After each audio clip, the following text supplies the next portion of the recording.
रजीम बिस्मिल्लाहिर्रहमानिर्रहीम। Mehar Abdul Sattar, deputy general secretary Pakistan Tehreek Insaf Punjab, ticket holder PP 190। मैं अपने पिंड वालों को पूरी अपील करदा कि अज 24 नवंबर 2024 है और अडियाला जेल तो बानी PTI इमरान खान साहब ने इस मुल्क के अंदर चलने वाली सियासी तहरीक के सिलसिले मुतालबात की मंजूरी वास्ते हतमी कॉल दी है। इस फाइनल कॉल से पूरी कौम को घर चो जौक दर जौक निकलने वास्ते तकीद की है। तो मैं इमरान खान साहब का यह पैगाम तुहाडे लोगों तक पहुँचाने वास्ते मैं तुहाडी खिदमत हाजिर होया इस उम्मीद नाल कि असी इस एहतजाज भरपूर शिरकत करांगे और इनू कामयाब करने च अपना भरपूर किरदार अदा करांगे। असी कुर्बानियां देने वाले लोग हाँ, असी हक परस्त लोग हाँ, असी जुल्म और ज्यादती के खिलाफ सीना तान के खड़े होने वाले लोग हाँ। असी अपने हकूक हासिल करने वास्ते अपनी दायमी गुलामी तो निजात हासिल करके आज़ादी हासिल करने वास्ते कुर्बानियां देने वाले लोग हाँ। तो 24 साल तो दित्तियां हुई कुर्बानियां का नतीजा है कि असी आज़ादी नाल और खुशहाली नाल अपने घरां च जिंदगी गुजार रहे हैं और ज़मीनों पर काश्तकारी करके अपने बच्चों का पेट पाल रहे हैं। तो मेरे दोस्तों, मेरे भाइयों, मुल्क के अंदर भी ये सियासी तहरीक जी है गुज़श्ता 2 साल तो चल रही है और जाली हुक्मराना के जरिए इस मुल्क को यरगमाल बनाया जा रहा है। तो इस ज्यादती के खिलाफ ये इमरान खान की तरफों आखिरी कॉल है और आवाम जी इस कॉल वास्ते लबैक कहने वास्ते और इस कॉल से घर चो निकल के एहतजाज जाने वास्ते काफिले की सूरत से मुख्तलिफ इलाकों को आ रही। इस वक्त जनूबी पंजाब का काफिला सरताज गोल साहिबा और ओनाबाद भट्टी साहब की क़यादत में इस्लामाबाद की तरफ रवा दवा है। GT रोड थाने वाल से एक शानदार काफिला ये मनाज़िर है। इस वक्त जनूबी पंजाब ने हमेशा की तरह आज साबित किया है कि वो इमरान खान के साथ एक हैं और रहेंगे।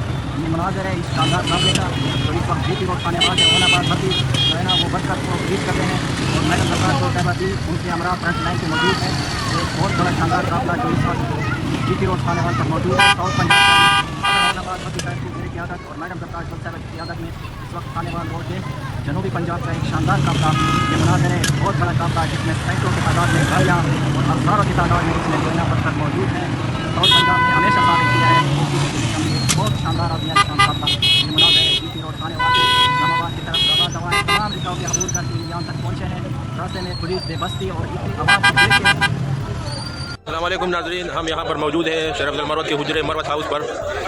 आपसे कुछ देर बाद यहाँ से खैबर पख्तूनख्वा का सबसे बड़ा काफिला निकलने वाला है। आप देख सकते हैं गाड़ियाँ सब मौजूद हैं। रास्ते में भी और लोग हमें ज्वाइन करेंगे। शरीफ अब्दुल मरवत जिसकी क़यादत शरीफ अब्दुल मरवत के छोटे भाई खालिद लतीफ़ खान मरवत करेंगे। जी हमारे पास साथ मौजूद है। थोड़ी देर में जो है ना हमारे कुछ और काफिले में ज्वाइन कर रहे हैं। तो जैसे ही जो है ना आएंगे तो इधर से हम जाएंगे लकी मरवत का मेन अड्डा पर है, वहाँ पर जो है ना हमने एक मीटिंग पॉइंट रखा हुआ है। ठीक है, वहाँ से जो है ना आगे जाएंगे तो सारे काफिले जो होंगे वो एक पेट्रोल स्टेशन है वहाँ पर मिलेंगे। फिर साउदर्न रीजन के जितने भी काफिले हैं हमें ज्वाइन करेंगे और आगे से जो है ना हम इधर जो है ना इंटरचेंज जो सीपे का है वहाँ पर जो है ना कुंडल इंटरचेंज पर सारे काफिलों से जो है ना ज्वाइन करेंगे। एक रिक्वेस्ट है कि हर जो है ना जितने भी कारकुन हैं पुरअमन रहे। ठीक है, एक पुरअमन एहतजाज है। D चौक हमने जो है ना हाल में पहुँचना है।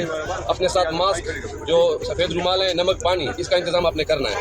लेकिन एक जो है ना ये इंस्ट्रक्शन है पार्टी की भी है, लीडरशिप की भी है कि बिल्कुल टोटली आपने पुरअमन रहना है। पुरअमन एहतजाज हमारा हक है और इंशाल्लाह D चौक जो है ना पहुँच कर जो है ना हम दिखाएंगे इंशाल्लाह।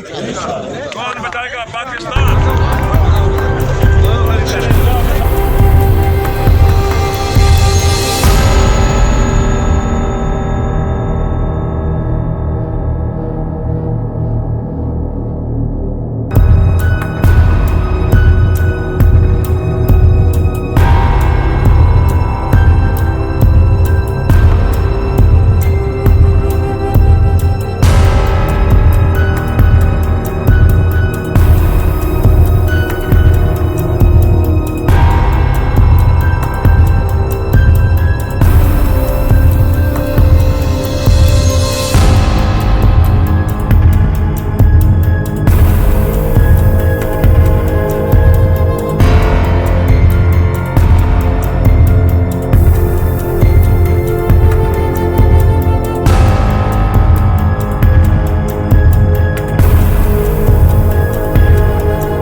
राय साहब अभी बताइएगा राय साहब बताइएगा, पुलिस आपकी गाड़ी में बैठ चुकी, गिरफ्तारी आपकी हो चुकी है, ऑफिशियली क्या कहना चाहेंगे? ये गिरफ्तारियां मामूली बात है। आप अपनी गिरफ्तारी की तस्दीक करते हैं? अपने कारकुनों को क्या कहना चाहेंगे? अपने कारकुनों को